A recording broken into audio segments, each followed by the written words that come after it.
everyone. Thank you for being here or watching us on the online. Welcome to Tuesday, October 7th, 2025, regular board meeting of the West Seneca Central School District. If we can stand for the pledge, I'll have our ex officio student board members lead us, please. You guys can do it right from there.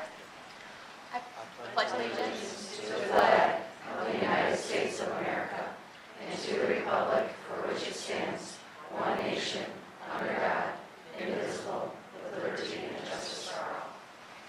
Thank you.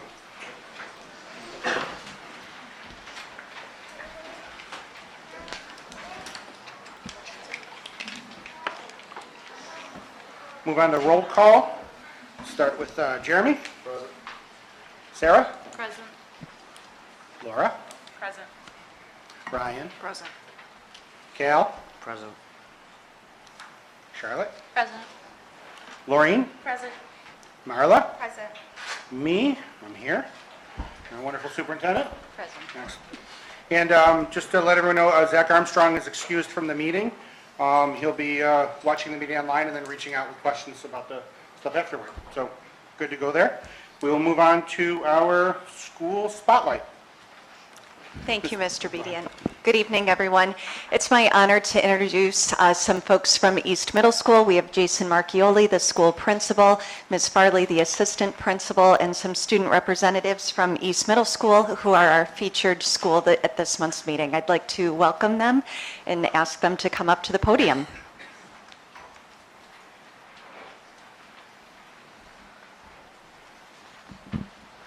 Thank you, Dr. Krueger and Board of Education, for including East Middle School in this monthly spotlight for October. I'm joined by my colleague, Ms. Erin Farley, and two wonderful students, Ava Masiak and Dio Trinkle.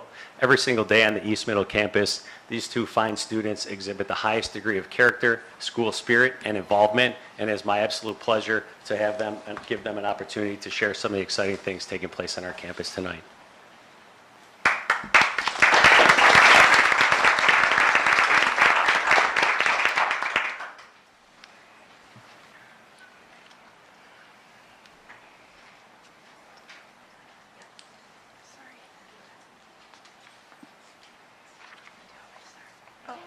There is always a great deal of excitement and learning happening on our East Middle campus. We are grateful for our amazing teachers and supportive community. Our spotlight: East Middle Library, Yorkers Club, Trojan Triathlon, 8th grade field trips, Drama Club, Prevention Focus, East Middle Dances, Capstone, STEM and Destination Imagination, and National Junior Honor Society. East Middle is currently celebrating Freedom to Read Week with lots of fun literacy-based activities. Yesterday, everyone in the building participated in East Reads, where we all stopped what we were doing and read together. The building was silent as everyone was fully engaged in their book. Teachers and staff had proudly displayed signs outside their doors highlighting the books they love reading, sparking meaningful conversations about the books. Celebrating Freedom to Read Week promotes a culture of reading, encourages students to take ownership of their reading choices, and reaffirms the fundamental freedom to explore all kinds of books. This is the week that we have set up for our Spirit Week. Yesterday was Pajama Day, and today was Dress as Your Favorite Book Character. The library has been helping students adjust to new, green, and free environment by providing Makerspace Mondays. A variety of hand-on activities are encouraging students to talk to one another, problem solve, strategize, and enhance their creativity. Thank you for supporting our Makerspace funding.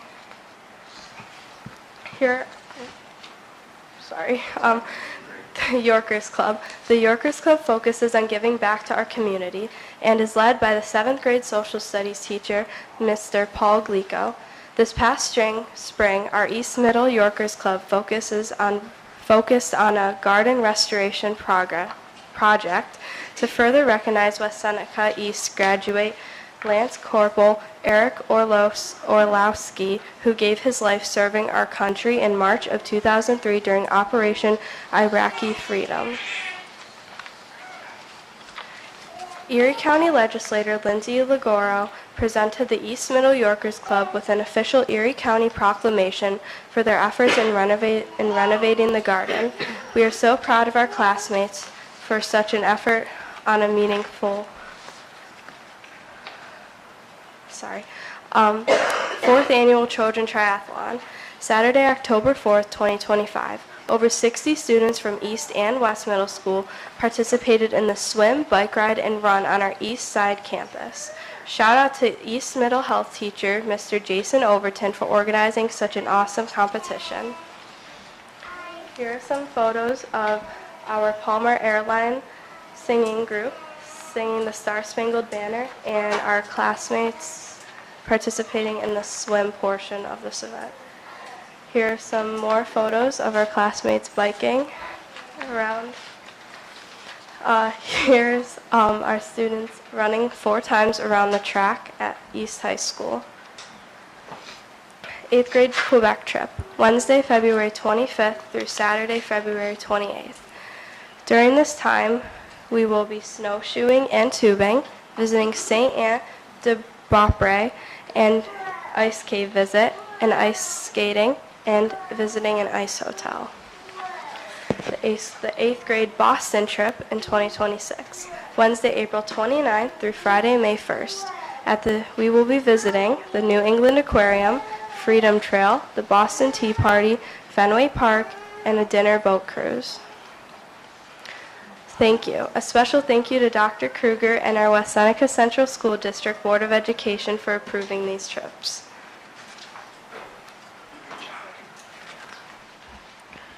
Over 140 East Middle students joined this year's drama club. Thank you to Mrs. DeWaro, Ms. Palmer, Mrs. Leahy, and Mrs. Ignasiak for creating such inviting theatrical opportunities for 2026 Spring Musical Moana Jr. Has our students excited. Show dates. Friday, March 27th at 7 p.m., Saturday, March 28th at 2 p.m. and 7 p.m., hosted in the East Middle Auditorium. Last month, over 70 students from the East and West Middle drama clubs visited Shays to enjoy a dress rehearsal of The Outsiders. Next month, both drama clubs will bring over 80 students to see the performance of Wicked at Shays. Thank you again for our enjoyment of these incredible opportunities. We are happy to announce that in addition to our DARE program, our 6th grade students are engaged in a prevention-focused workshop where they focus on topics such as goal setting, making responsible decisions, effective communication, conflict resolution, and respect for others. Our middle school dances are Friday, October 4th for 6th grade, Friday, November 14th for 7th grade, and Friday, February 6th for 8th grade. Our East Middle School capstone course is taught by Mrs. Stacy Lutman and Mr. David Papke. Students are currently building cardboard arcade machines that blend creativity, designs, and integrity. They will compete alongside other schools in January 2026 at the Key Center downtown in categories such as Best Name, Most Likely to be Sold in a Store, and Best Use of Technology. These thought-provoking clubs are run by Grade 6 science teacher Mrs. Rayan Zimmerman, and encourage students to engage in activities that focus such on science, technology, engineering, and math. The clubs offer opportunities to build focus on short-term challenges and also build big-picture goals. The East Middle National Junior Honor Society is a service organization that focuses on creating future leaders of tomorrow. It is co-led by Mrs. Giannato and Mrs. Sturmer.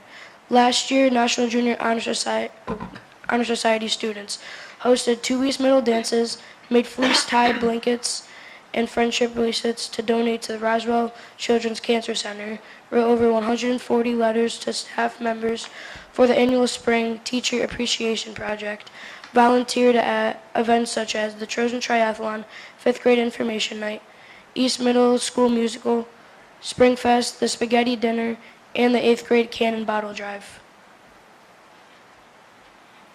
The National Junior Honor Society held its first meeting of the year earlier this month, where students began planning this year's service projects. At the end of the meeting, members participated in a team-building activity called the Leadership. We are so proud of our school.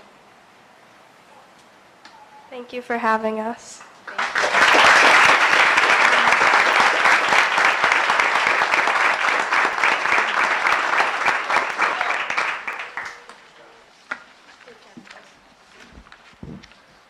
Great job. Great job, Ava and Dio. You make each day an absolute pleasure. Thank you for representing our school so well and being such a kind, compassionate colleague to all of your fellow learners. Thank you again. Thank you. Thank you.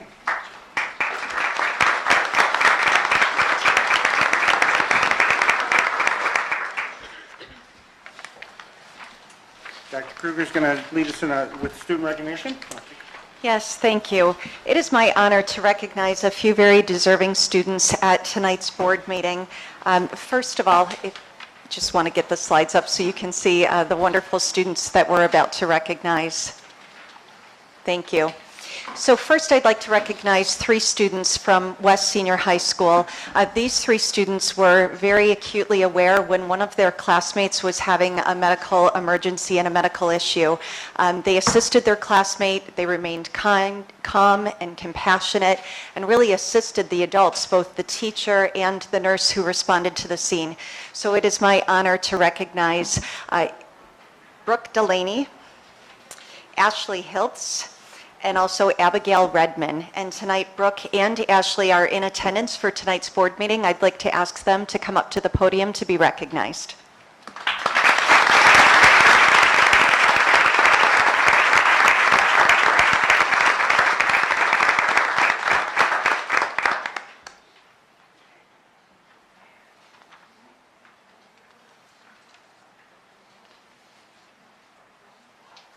And Brooke has a few words that she'd like to share with you all. Hello everyone, my name is Brooke Delaney. I'm not 100% sure why I'm up here speaking to all of you, because what my peers and I did was something anyone should have done.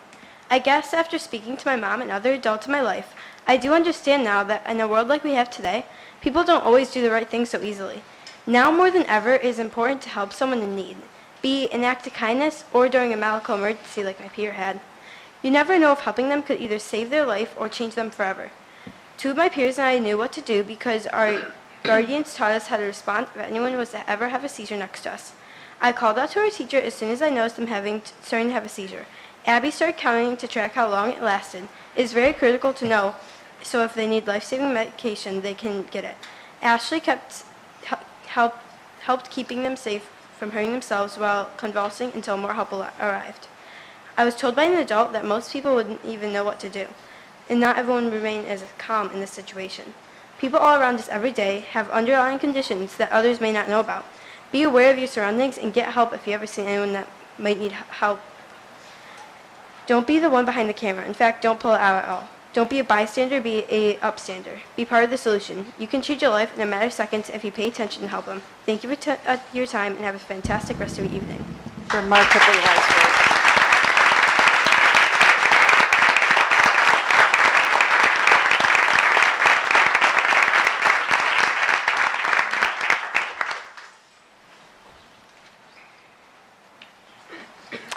I'd also like to recognize Eliana Muniza, and she is being recognized because she took the great initiative to lead a sock drive in honor of Carson Shanahan.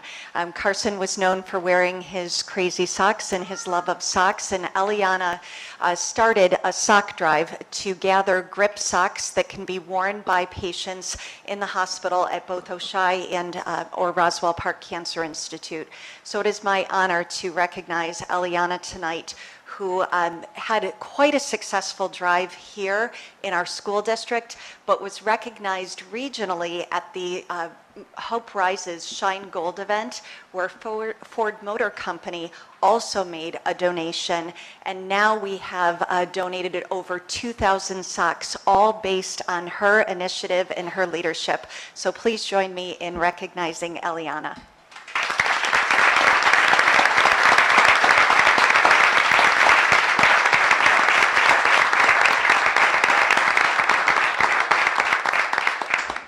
Eliana has a few words she would like to share.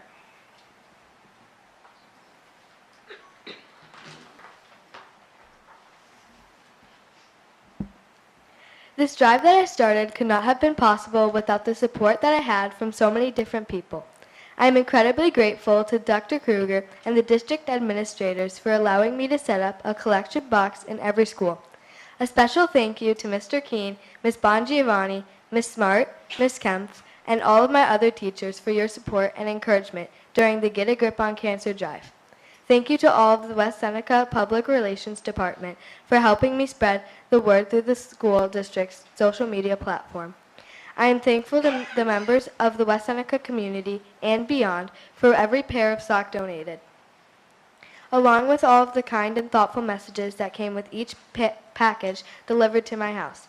Thank you to Gary Dixon, the town supervisors, as well as the West Seneca Chambers of Commerce for allowing me to keep a collection box at the West Seneca Community Center in order to provide a public drop-off location for the community.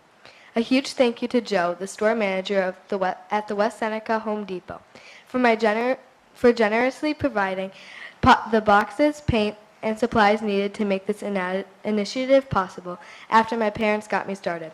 Lastly, I wanted to thank the Shanahan family, Miss Jessica and Mr. Bob. Thank you for allowing me to carry out the sock drive in memory of Carson and for allowing me to share his inspiring story so publicly in order to raise awareness for pediatric cancer. Carson's light touched so many lives and his memory will always continue to shine. On Monday, I will give Oshai and Roswell hospitals about 3,000 pairs of grip socks with crazy designs that Carson would have loved. I know that with each pair of socks that will be given to patients, a little bit of Carson's character, kindness, strength, and courage will be felt among them as they continue to fight a battle that no child should ever have to fight. With your continued support, I hope to do this grip sock drive again next September. Thank you from the bottom of my heart.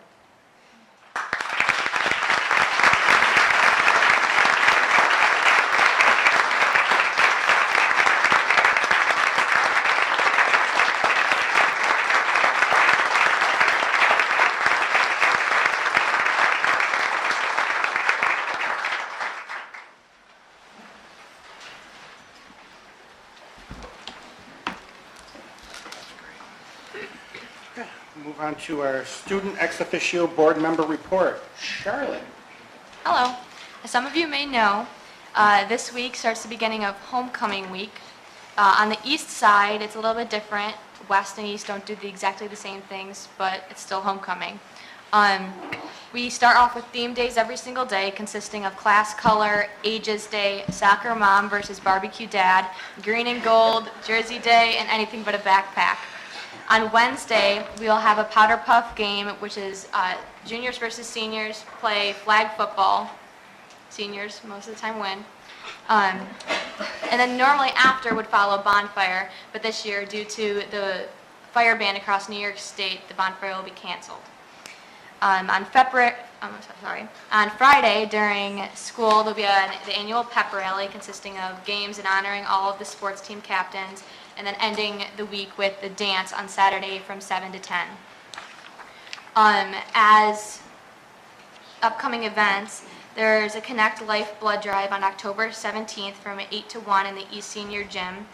Student Council Fall Craft Show on October 25th. There's over 100 crafters that take part in this event. All the money raised goes to Student Council that helps fund other activities in our school and our clubs.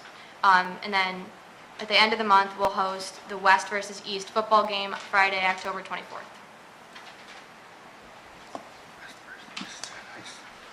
Same thing on the West, homecoming week, we got themes, and then blood drive this week as well in collaboration with Connect Life. And then last week we had a college fair for all juniors and seniors interested, which displayed many local colleges. And that's all I got. Not much. Thank you, Kale and Charlotte. Thank you. And now Thank you. I'm happy to share my superintendent's report with you and some updates throughout the district. I'd like to begin, though, by recognizing someone who is very special in the West Seneca community. Many of you may know Tim Jakalewski and the impact that he has had on the West Seneca Central School District.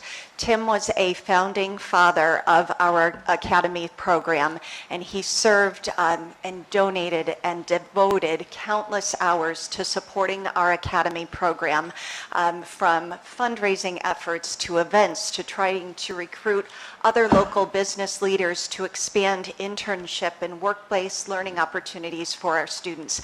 He selflessly dedicated himself to supporting our students and our academy program.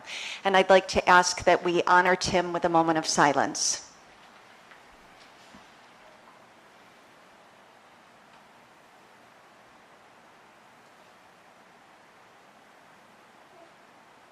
Thank you. I'd also like to recognize some of our employees of the district first. Ashley Bonetto, who is a West Senior Phys Ed teacher and a coach in the district, was recently inducted into the Orchard Park Athletic Hall of Fame, so we wish her congratulations. I'd also like to recognize our Board of Education. October is Board Recognition Month, and I'd like to thank on behalf of our entire school district, our Board of Education, for your volunteerism, for your dedication, for your time, your energy, all that you give to support our students and our school district. And we have some gifts for you tonight as a small gesture of our appreciation. The note cards that you have are all student artwork that we've created into note cards for you, and a box of goodies as well for you to enjoy as just a small token of our appreciation. So thank you very much for all that you do. Just a few highlights from around the district. We held our Gary Geyser Run on September 20th for 4th and 5th grade students. Northwood Elementary kicked off the school year with a welcome back carnival. Our elementary students took a field trip to the farm, and you'll see many students here that are in our expanded program when we welcome back special education students into the district and looked for opportunities to expand programming for them. Also, we recently had West Fest at West Middle School, which had a tremendous turnout. A lot of students and families came out for that enjoyable evening event. You heard in the East Middle School presentation tonight the recognition that they received from Erie County Legislator Lindsay Ligorio, and they received a proclamation for their excellent work to remember one of our fallen heroes, Lance Corporal Eric Orlowski, and the art students there at East Middle School spruced up the memorial that we had in that place. And so we recognize and celebrate them for their hard work. Our middle school drama club got to see the final dress rehearsal of The Outsiders at Shays. So they got a little behind the scenes look at the final dress rehearsal before it was curtained up for Shays' first night of that showing. I also want to recognize we had some amazing food drives that went on this fall, both at East Senior High School and at West Senior High School. West Senior specifically, their drive was the Huddle for Hunger. And while we were not the winning school district in Western New York, nonetheless, they raised a tremendous amount of non-perishable food items to benefit Feed More of Western New York.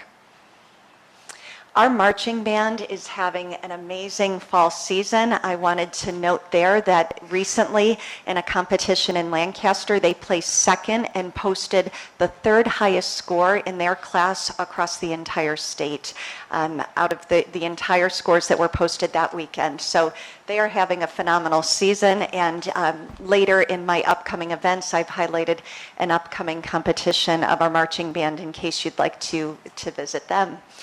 Our fall sports season is well underway. Notably, our football teams are doing amazing. Our cross-country team is having an amazing season. So if you haven't had a chance to come out to an event, as our student representatives mentioned, we have homecoming weekend coming up with Friday night. So hopefully you can get out and enjoy a game and support one of our sports teams. Wanted to just highlight a few upcoming events. West Middle School has a chicken barbecue fundraiser coming up on October 9th, this Thursday. We also have our annual Dig for a Cure, which is a volleyball game that is a fundraiser to raise funds for breast cancer through the American Cancer Society. Our students mentioned, I think Charlotte had mentioned, the annual East Senior Student Council Fall Craft Show, which is a wonderful annual event which usually gets a tremendous response and turnout in our community. Also this fall, later this month in October, West Senior will present their fall drama, which is Little Shop of Horrors. Tickets are available on sale at the door, and that's October 24th and 25th. I have all of the events that are, some of many that we have going on this month that I wanted to highlight for you. It's an amazing time in the school district. We have fall concerts that are going to be starting up later this month, so hopefully you'll have an opportunity to experience the amazing things that our students do on the field and in our auditoriums and stages. Thank you. Thank you. Okay, we're going to change things up just a tiny bit. So we have public comment section coming up, and we're actually going to have a second public comment section after, I believe, item number 12. So the first public comment section, we're going to do it on items that we are voting on today, and that would be from items basically 4 through 12 on the agenda. I'm not going to stop anyone from speaking on anything they want to speak, but that'd be cool if we could focus on that. Any comments on things we're voting on. And then the later public comment section, we will have after our discussion, Board of Education discussion on the redistricting and long-range plan. So this will allow us a little bit of separation as far as things we're voting on versus things that we're just finding out about, because there'll be no vote taking place on that this evening.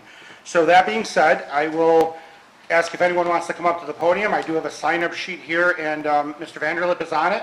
Would you like this one, sir, or the latter one? I don't know if I'll stick around that long. Okay. Well, thank you for being here. Oh, thank you. I appreciate the opportunity that the board provides the community to speak and certainly provide our insights. And it's fantastic to have the students as part of that as well. So I did want to speak to the main topic of tonight's meeting, which is the reconfiguration of the elementary schools in our district and the significance in getting this right.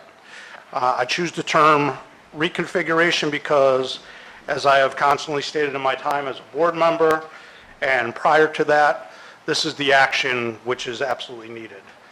In order to right-size our buildings, balance class sizes, provide students and teachers with the appropriate learning environment, unify our community and create real professional learning communities, we need to establish primary, elementary, and middle school buildings in our district. We need consistent configuration and continuity of services on both sides of town. So to be clear on what I am proposing now, what I proposed as a member of the Redistricting Committee in 2022, again in 23, last year in 24, and here tonight, is that we stop looking at moving lines around and pulling neighborhoods apart. And instead, design pre-K to 2 buildings at Northwood, Winpot, Allendale, and that we make Clinton and West Elementary here our actual elementary schools. This would allow children to grow up together. It would allow teachers in the same grade levels to work together. And we'd stop using buildings like the one that we're currently sitting in to house children at a place that was never designed to serve.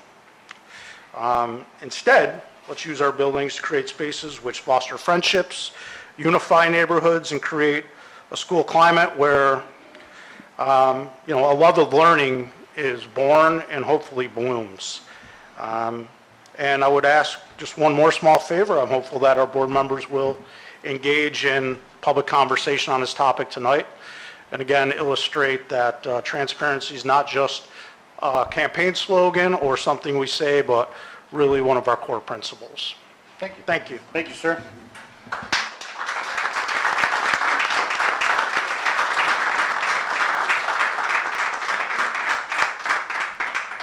So Vince is pretty familiar with the statement that I should have read before he came up, and I'll read it now.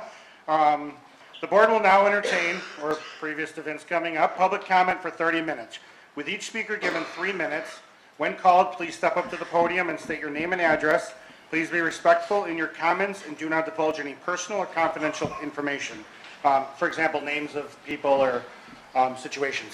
So that being said, is there anyone else that would like to come up now? We will have a second one later. Okay, great, thank you. We will move on.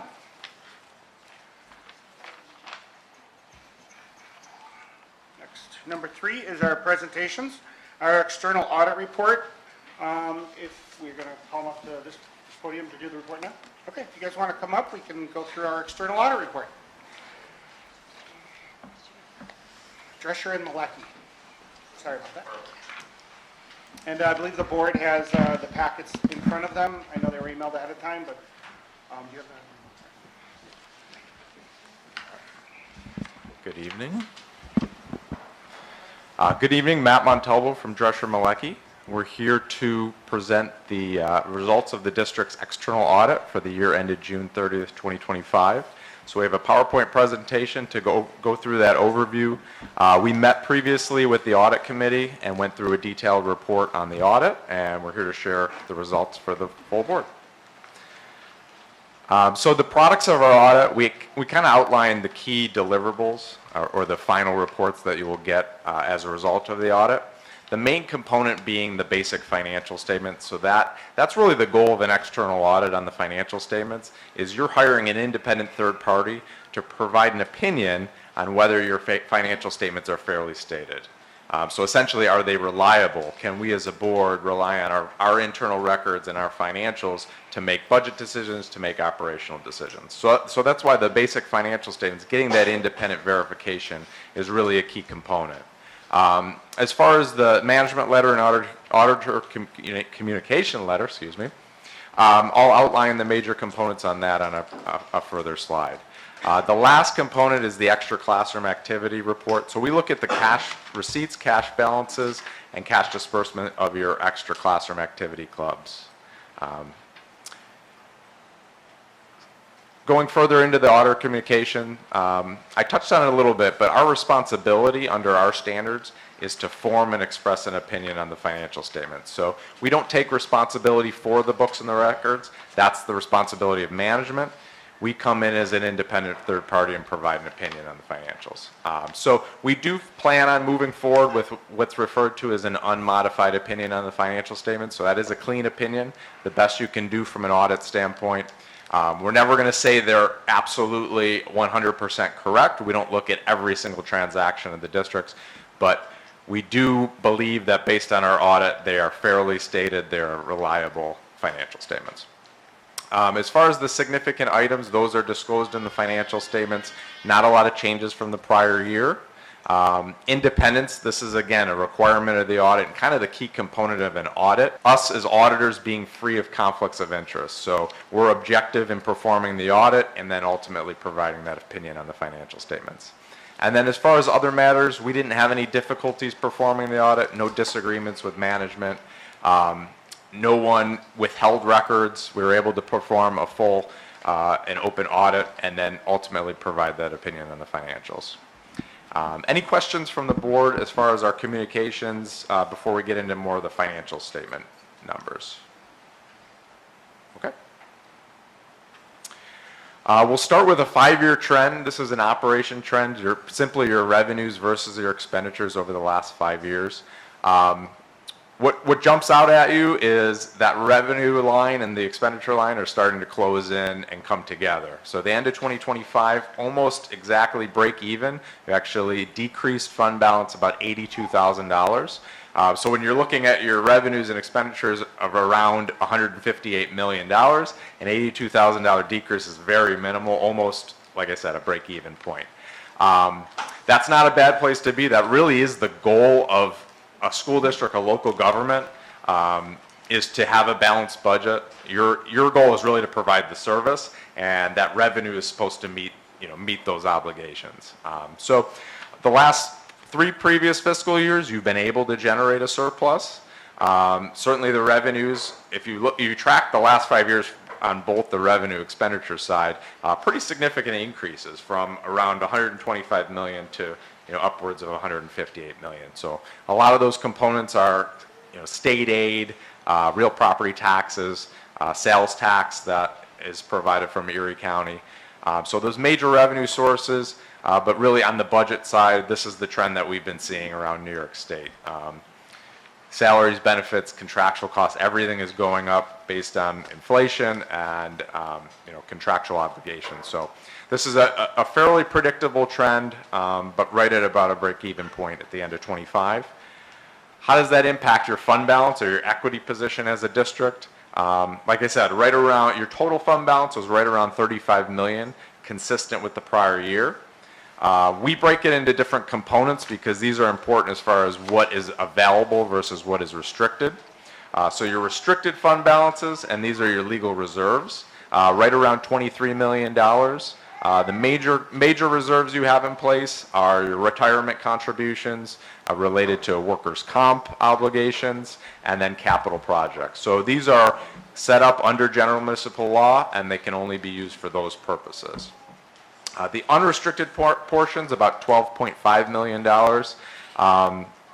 That's broken further into different categories, one being your assigned fund balance, and that's about $5.6 million that you appropriate into your current budget. So during the budget process, you're able to appropriate fund balance to help balance the budget. That was about $5.6 million.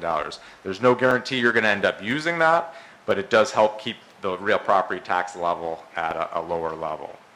And then the remaining portion, I'll kind of highlight on this slide, $6.5 million, and that's unassigned.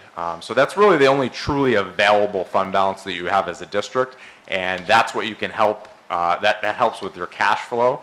That's really the money that you have to pay your employees, to pay your contractors, and keep the district running while you're waiting for those revenues to come in. So all those major revenue sources, you're operating on a lag, whether it be from the state, your real property taxes, sales tax, all of those, that money is not received on day one of your fiscal year. So you really have to operate with that unassigned portion to help pay your bills and pay your employees. That is a focal point because there is a limit on what school districts in New York State can hold in unassigned fund balance. 4% is the limit. You've been in compliance with that over the last 5 years. So that's $6.5 million. That's essentially the max that you can hold within real property tax law. The last fund we'll look at is the school lunch fund. Just to look at the last 5-year trend of your fund balance within the cafeteria. Slight increase from the prior year, a pretty stable trend over the last 5 years. So fund balance was just over $2.6 million. And that is generated, that's not generated by any real property taxes. That's federal aid, state aid, and the cost of sales within that fund. So a stable fund balance within the school lunch fund. As far as our overall observations, we did not have any or identify any material weaknesses or significant deficiencies in the audit. So those we would be required to put in writing if we did identify those. So pretty smooth audit from our standpoint, stable financial condition for the district for the year ended June 30th, 2025. Take any questions or concerns from the board.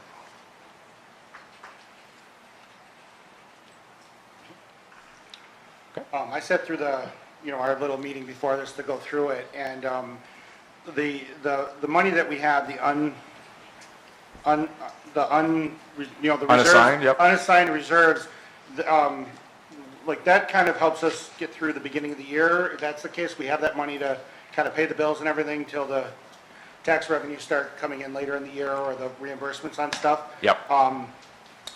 You said that we're not allowed to have more than that. Going down, if we didn't have that amount, we would be going back like we did, I think, about 10 years ago, where we had to borrow money and spend fees on interest and all that stuff. So it's kind of like, I don't want to say a savings account for just whatever, but it's because we can't put everything on a credit card. So that money's there, even though it says unassigned, it's assigned as a cushion kind of for us to carry through the year. Is that the way I'm understanding Yeah, it? no, I think that's right. I mean, essentially, if you're a business, that's your liquidity. Right. That's your operating capital. And that's what keeps the operations going while your revenues are coming in. You're still paying your bills, you're still operating. So it is a key component. And in fact, other local governments, there's no limit on what they can hold. So that's specific to school districts. So it really is, it's not a lot when you look at your budget of $158 million. 4% of that is not a lot to work with. So it's important to be at or close to that level so you don't run into those issues where you're borrowing money and incurring, interest costs. That really should be put back into the school. And I'm assuming while we have it, we're gaining some sort of interest or something on it, right? Yeah, with rates where they are now and in the last couple fiscal years, that's been kind of a bonus for governments because you are limited in what you can invest in. You're not out there in the stock market with public funds, but you can go into treasuries and earn, anywhere between, around 4 to 5% has been the last couple of years. So that's been a good bonus for districts that you can put into your budget. Thank you. Any other questions? Okay, thank you very much. Have a good evening. Thank you.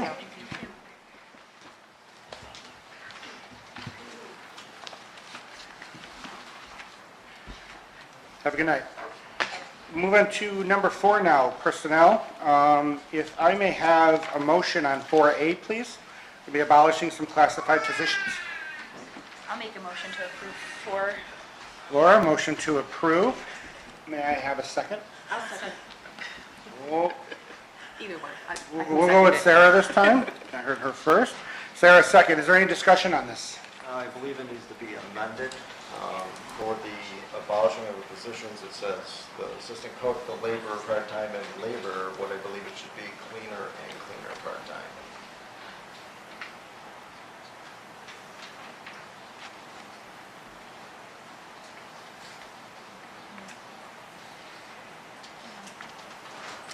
I don't know, Dr. Savoni, if you can speak to that or answer that question regarding the abolishment of the positions on the agenda? Because we're creating a laborer on the next Right. one, so that's why it's an error. What I would suggest, if we make action on this tonight, and if it is in fact a clerical error, the way it was put on the agenda, we can bring a revision back to the board to correct that at the November meeting. Yeah, that's fine. I just realized that they didn't. No worries. And we'll look into it to make sure that that's accurately noted here, and if we need to make a revision and take further board action to clarify that and rectify that, we certainly will. Thank you. Any other discussion on the matter? Okay, all in favor? Aye. Anyone opposed? Passes 6-0. Now 4B, may I have a motion on 4B, creating classified positions? I'll make the motion for 4B to create classified positions. There you go, Laureen, thank you. May I have a second? I'll second. Laura, second. Any discussion on this one? Yeah, I'll chime in again. I still think it's more valuable to not have the helper and have additional maintenance mechanics. We do save a tiny bit of money, but for instance, we did this with the custodians and converted some of those to laborers, and a laborer cannot do the job of a custodian. So every time the custodian takes off, called and said, we have to pay overtime for a custodian to come in because the laborer cannot do the job by himself. So with a maintenance mechanic helper, if we have jobs lined up and you need the maintenance mechanic, and we only have the helper, how is that all going to kind of work out at the end? It's kind of my concern. If I can respond to that, Mr. Bedian. Absolutely. Some of this is part of MCBAR's long-range plan for the facilities department, in that finding experienced, highly qualified individuals has proved to be challenging. Whereas if we have a maintenance mechanic helper, we are trying to create a career pipeline and a career pathway to bring individuals in at the maintenance mechanic helper level, allow them to learn about our district, to support them through training and development, and with the goal and opportunity to promote from within, to really create a career pipeline so that individuals can progress from cleaner to laborer to custodian, or similarly from maintenance mechanic helper to ultimately a maintenance mechanic, so that we can have that development pipeline and really have some career paths within the district. We had a number of retirements where we lost tremendously skilled people without the ability to have a deep pool to be able to promote from within. So some of our recent hires that we've had of executive housekeeper, for example, we're hiring external people, not growing our own within our district. And I think that will lead to recruitment and retention when we can have career paths within our district. And I think the board is aware from Mick's presentation that he made to the board last spring of the ultimate goal to have that career development opportunity within CSEA. But I certainly appreciate your perspective on that. Any other discussion on the matter? All in favor? Aye. Anyone opposed? Passes 6-0. Consent agenda. If I could have a motion, items 6 through 9, please. I'll make a motion. Jeremy, may I have a second? I'll second. I'm sorry? I'll second. Tomorrow, second. Okay, we do not do any discussion on consent agenda, so all in favor? Aye. Anyone opposed? Consent agenda passes 6-0. Thank you, Mr. Bedient. I would like to invite Dr. Cervoni to come up to the podium. We have some individuals in attendance tonight that we would like to recognize. The board just took action on the appointment of a number of people and also the tenure recommendation of some of our staff. So as Dr. Cervoni is coming up, I'd just like to recognize some other personnel recognition and celebrations that we will have this month to recognize and honor our employees and all the work that they do. So first, the board took action on 2 retirees tonight. I do not believe that either of them are in attendance. Do you know, Dr. Cervoni, I don't if believe Sharon so or either. Kathleen are here? I did not see either one of them. Sharon or Kathleen, I don't believe you're here. If you are, please stand. We thank them and recognize them for their years of service to the district. Thank you. Just trying to pull up my notes here. Thank you, Dr. Krueger, Board of Education. I'd like to first congratulate all people that are being appointed and receiving recognition tonight. Tenure is a huge accomplishment in our district, as you know, so a special congratulations to Megan, Stephanie, and Emily. I believe, if you're here, could you please stand? You offer them a round of applause.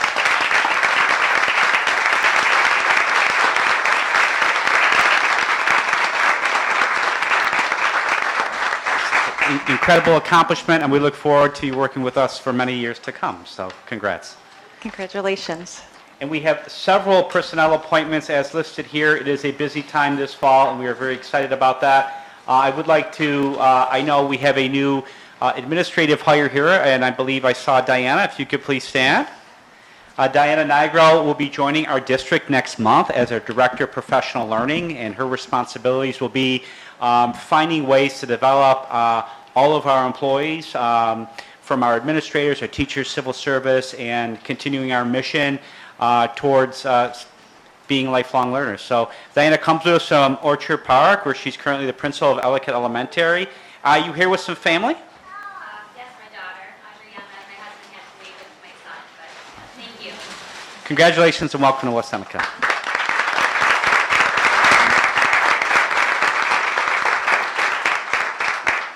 I believe that's all I have. Thank you very much. Thank you. Thank you. Okay, what we're going to do now is, once I'm done talking, we're going to throw a 10-minute timer up there and take a recess. At the 10-minute mark, I'll come back and kind of get things settled down, and we'll restart the meeting.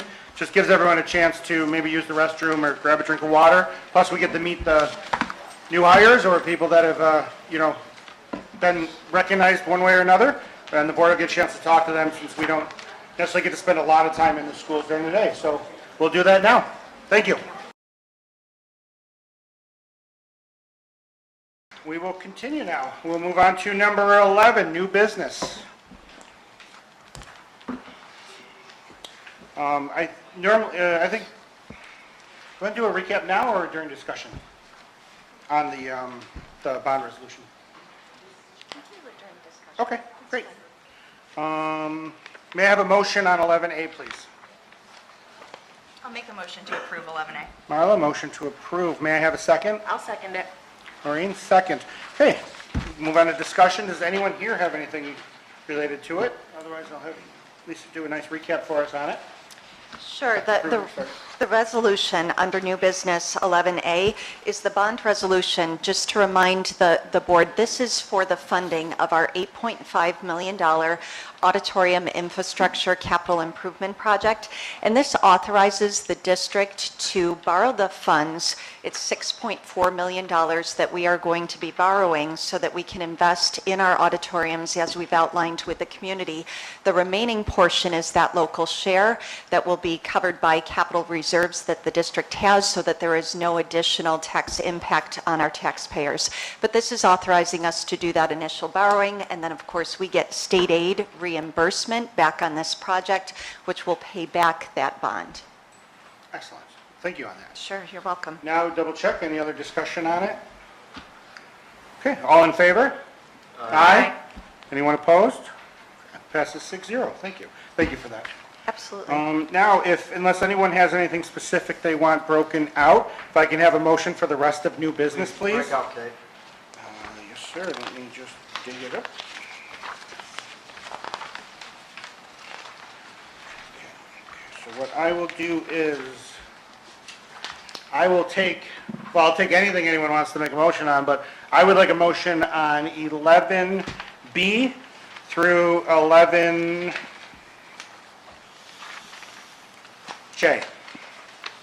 'll make a motion for 11B through 11J? J, yes. Motion to approve? Yes. Okay. May I have a second? I'll second. A second. All in favor? Aye. Anyone opposed? Okay. Passes. Oh, I double check if there's any discussion on anything. Was there? Okay, great. And then we'll do K separately. So may I have a motion on K, please? I will make a motion to approve K. May I have a second? I'll second. Laura, second. Any discussion? Yeah, I'll reiterate what I said last year. I have a hard time taking all of our excess reserves, or not reserves, but revenues, and transferring them into accounts we can't use, and then asking the taxpayers for more money to pay our bills the following year. I don't know how every year we end up with so much additional excess revenue. Some of it, I mean, looking at it, some of them are adjusted accordingly after a few years, but there are a few on here. I look back at it on a 5-year look, and some of them we adjusted, some we left the same, and we're bringing in usually an extra 600 to 1.1 million extra on these different areas, and it's not reflecting them in the budget, so then we tell the public we need more money, and I just can't support that going forward. Okay. Thank you on that. Anyone want to discuss anything else or related to that?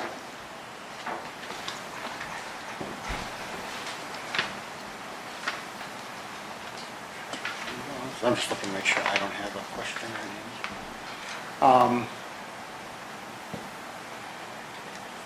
Yeah, the only thing I want to bring up, and I don't want to necessarily say disagree or agree with you on that. I do respect the opinion on it.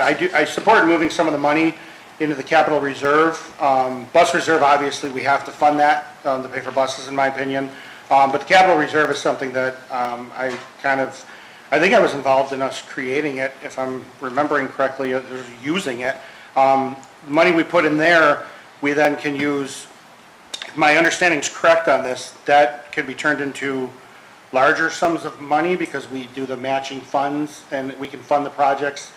If I'm, and Dr. Krueger, someone throw something at me if I'm wrong, that would equate to then having like $8 or $9 million to spend? It's nearly 4 times as much when we get our state aid reimbursement. So a $2.5 million investment of capital reserve can actually yield us $10 million of improvements in our schools. So, I mean, and I do respect what you have to say. I just wanted to say, I like setting this money aside because this is infrastructure and things that we have to do.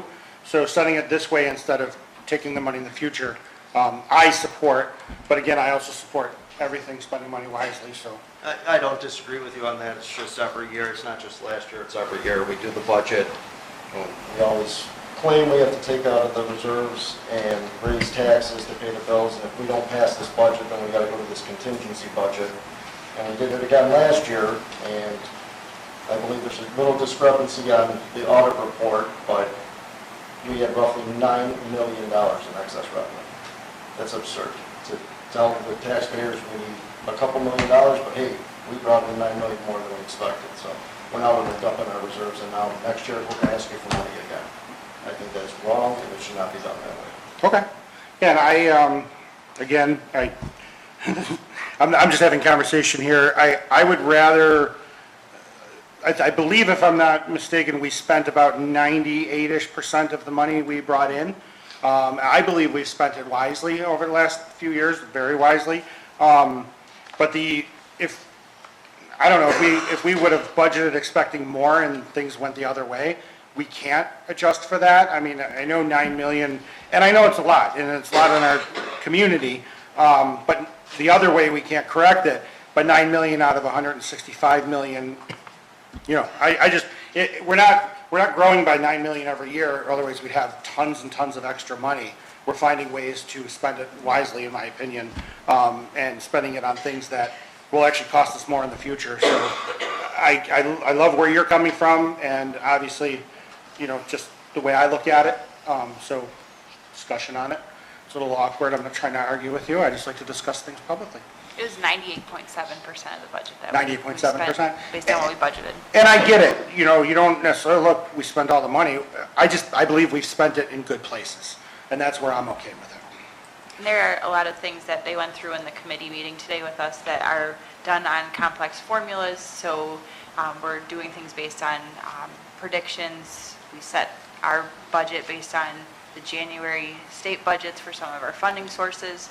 And so that can change before we pass our budget, but obviously because of needing public review and things, it's often that those change in a time period where we're not able to make dramatic changes to our budget.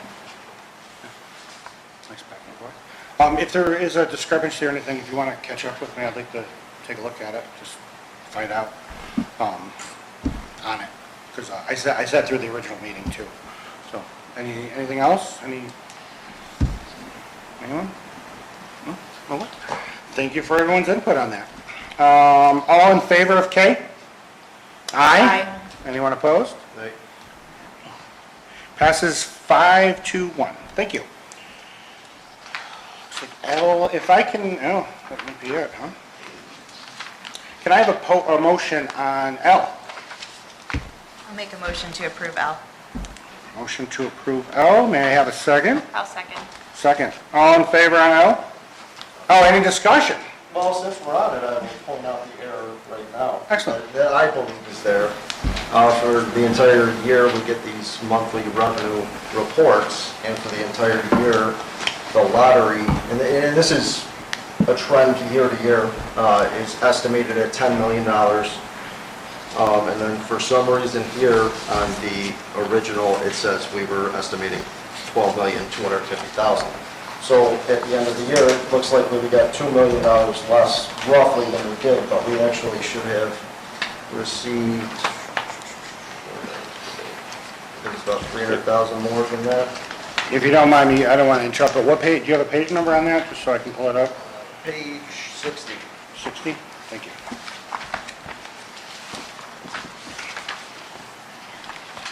I mean, I can't answer that question. I don't know if anyone here or we want to... Why all year would be listed at 10. I think it came in at 10.3, $10,300,000, and here it reflects, yeah, it came in at $10,305,000, but here it says we estimated to get $12,250,000, which doesn't even make sense because historically, for the past few years, it's been a 10, so why we would ever raise that would make no sense at all. So I would like some clarification on that. Jeremy, just to clarify, which page is it? Page 60. 60 on the, in the packet. Okay. Got it? Not in the audit report. So that's where we'll put our total revenue. Well, so, are you looking online or are you looking on it? Okay, Okay. so our audit report will be online. I have a copy. Got it. From the meeting, so we can pull that up. And do you want to respond now or give some information? I'd like to do some information on it, some background on it. Having questions in advance help us to be better prepared to respond to board questions at the table. So I didn't know there was a question regarding this until moments ago, but I'd be happy to look into this, to look specifically at any discrepancy that you've got a question around, to see if there's an explanation as to that difference and why, and I would be happy to follow up and update the board regarding that. Excellent. Thank you. Absolutely. And we'll, anything important, we'll share it the next round.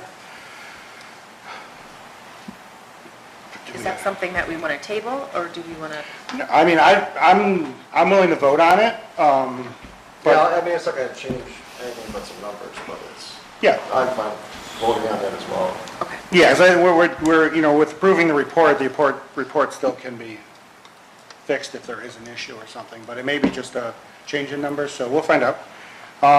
Any other discussion on Al? And what we're approving is accepting the opinion. That's what we're approving. Right.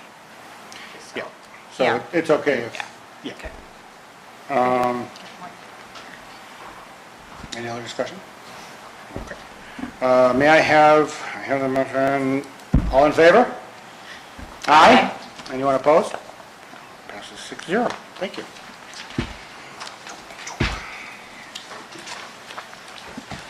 Do not vote on 12, so now we move on to lucky number 13, Board of Education discussion. I go right into the discussion on redistricting, reconfiguration, long-range plan. Sorry, long-range facilities plan. Thank you. Good evening, everyone. I'm happy to share an update after we spent time this summer gathering feedback from the Board of Education from our June meeting and really looking at this from a very comprehensive way for how we should best be moving forward. So just to begin with some background, redistricting in our district has been studied for years at this point. There's been 2 different committees with the support of 2 different consultants or facilitators that have studied redistricting for more than 3 years in West Seneca.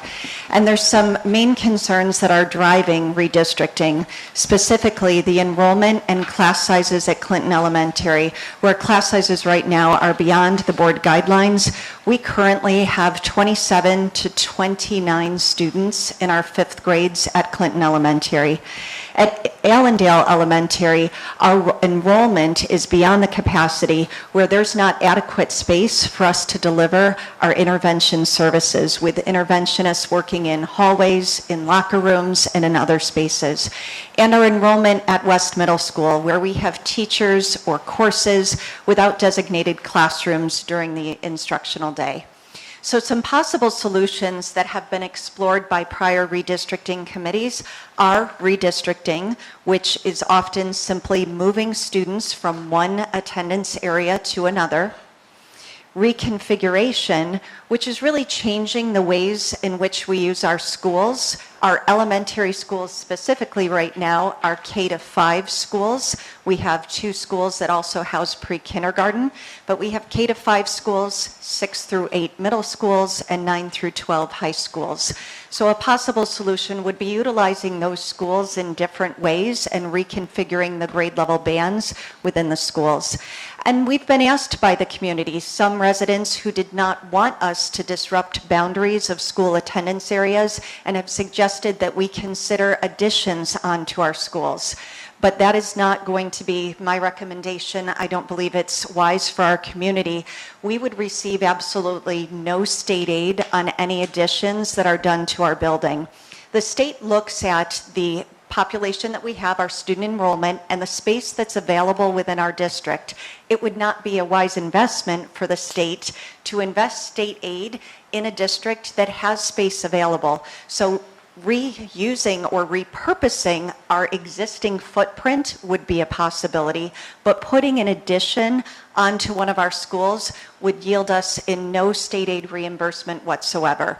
But lastly, as I've pointed out here, we could repurpose existing spaces, remodel existing spaces, such as a pool. Recently, our community had filled in the pool at West Elementary School in this building, and it's now utilized as an auxiliary gym. We could repurpose and remodel our existing spaces within the existing footprint, such as a pool, to create more classroom and instructional spaces. So those are possible solutions. What I want to recommend to the Board of Education and to our community is that we learn from past mistakes. In my 16 months here in the district, I have heard feedback that we as a district have had mistakes in the past of having short-term solutions, not comprehensive plans, a central office that is regularly moved throughout the district, and currently one that is not even centralized in one location, and that we haven't had a long-range facilities plan to account for our enrollment changes, the long-term plan for the use of our Ebenezer building, the long-term plan for our Winchester Academy, and we also have some growing issues and concerns with our transportation facility. It is a facility that is inadequate to respond to the zero-emission bus mandate, and it limits our ability to add more West Seneca Central School District buses. As the community may know, we are reliant on 2 different contracted bus services to help transport our students. We don't have the facility or the capacity to add additional West Seneca buses with our very landlocked transportation facility on the campus of West Senior. So my recommendation is that we don't look at this in the most simplistic way, which is redrawing lines and moving students from this attendance area to another attendance area. That may be a solution, but I feel that that solution would potentially jeopardize us repeating the same mistakes of the past, and that we really look at this as an opportunity to have a long-range facilities plan that will not only respond to the concerns that we have around enrollment and capacity, but will also serve us long-term and well into the future. So my recommendation is that through this process, we really right-size our school enrollments and the capacity. We reduce wherever possible expenses to the district and to our taxpayers through the consolidation of facilities. We maintain BOCES revenues as much as possible. We do lease an entire building right now to BOCES, and we get over $600,000 in revenue annually from BOCES. We would like to maintain a relationship to the greatest extent possible with BOCES. It benefits our students, but it also brings in a revenue source to the district. And then wisely enhancing our facilities for the future in response to the New York State Portrait of a Graduate, evolving graduation requirements, that we are smart and strategic in how we invest in our schools, and while expanding services to our families. Lastly, and equally important, that we do this in alignment with the feedback that we've heard from our stakeholders and what I believe I've learned that our community values. No small task, right? So with that, a little bit of background. On June 3rd, we had shared a recommendation from the Redistricting Committee. The Redistricting Committee recommended the 2 items that you see listed here. Item number 1, which is elementary base redistricting, with middle school scheduling and room adjustments to accommodate the issues that we have at West Middle School. But it was really just exclusively elementary redistricting. The second recommendation from the Redistricting Committee was elementary base redistricting with middle school repositioning. And this was met with greater feedback from the community. This would disrupt the current east and west boundaries within our school community. When we made that presentation to the Board of Education on June 3rd, the board asked us to reconsider and to go back and look at analyzing two other options that you wanted to see if they were viable options. The first was to reposition fifth grade and pull fifth grade out of Northwood and Clinton and put fifth grade on the east side in the East Middle School campus, which was the former East Elementary School. And then lastly, on June 3rd, the board asked that we look at reconfiguring our elementary schools. Would having pre-K to 2 and 3 to 5 schools be another way to potentially solve this problem and to utilize our schools in a different way? So on June 17th, with the feedback from the board, I made a recommendation that we take the summer to study these four options, more specifically to deeply study number 3 and number 4 to determine whether or not they are viable options and ones that we could support in a long-term way. So I'm going to summarize those four options and whether or not they are viable solutions that I'm recommending for us to consider. So first we have the elementary base redistricting. This would shift students who are currently attending Clinton Elementary to Northwood. Clinton is over capacity, Northwood is currently under capacity, and that would alleviate the capacity problems at Clinton Elementary. On the west side of town, it would reposition students who are currently attending Allendale Elementary and position those students to attend Winchester Potters Elementary. I have the large graphic of our district map here on the screen, but I want to note in the appendix of this presentation, you will see detailed and clear street maps to see exactly what streets are proposed to be impacted by that. That was feedback that we heard from the spring, that residents wanted very detailed and clear street maps, and those are found in the appendix of this presentation. So I've summarized some of the benefits of this particular redistricting option and some of the limitations or potential negative consequences of them. The bottom line is this does solve our redistricting issues. It would alleviate the pressure at Clinton and also at Allendale. It alleviates and is a viable solution for elementary base redistricting, but it does not solve the issue that we have at West Middle School. West Middle School still has some capacity and classroom issues where we do not have teachers in designated classrooms. So this would leave the middle school unchanged. So that is a limitation with this particular model, but it is a viable solution for the elementary division. The second option that we had considered from the redistricting committee was that same elementary base redistricting that I just described, but this would also extend and include a middle school solution. And this would be disrupting what is now our current east and west boundary. And so students who are currently living on the east side of Union Road but attending West Side Middle School and High School would instead attend East Middle School and East High School. And we are not recommending this plan. This is not my recommendation. We've heard the feedback from stakeholders this spring. They clearly expressed a desire to maintain the current east and west boundaries, and I believe that there are other viable options to solve the capacity and enrollment challenges that we have at West Middle. I will tell you, it's going to take community support to make that happen, but there are other viable options, and I'll discuss those further.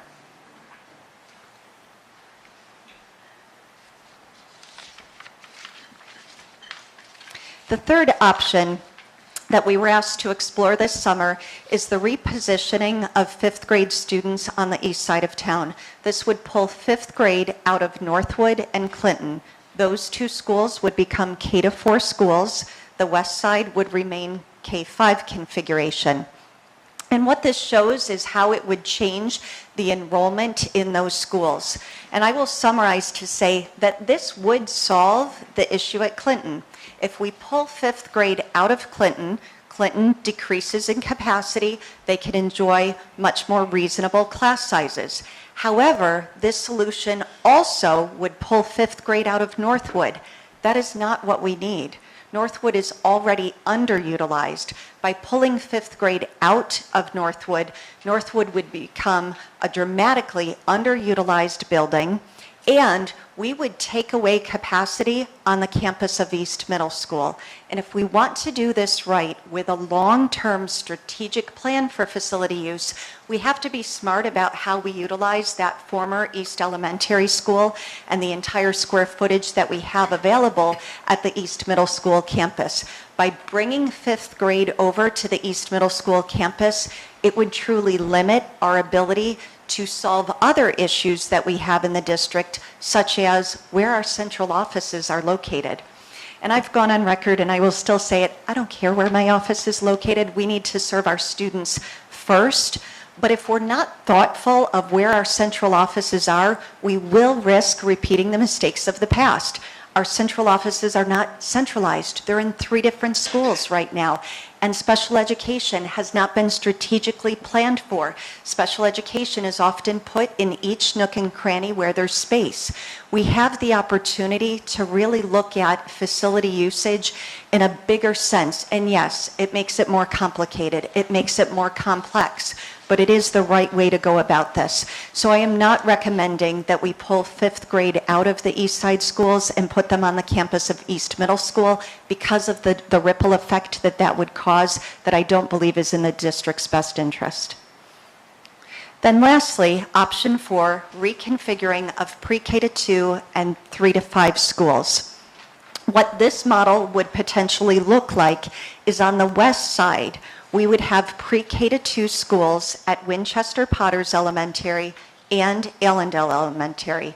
All grade 3 through 5 students on the west side would come here to West Elementary. This school was originally opened and designed as a junior high model. So as a result of that, what we have at this particular building are kindergarten classrooms with no restrooms within them. There are lockers galore instead of cubbies and things that you would normally see in a kindergarten classroom. We've been using this as a K-5 building, but it was truly designed as a middle school.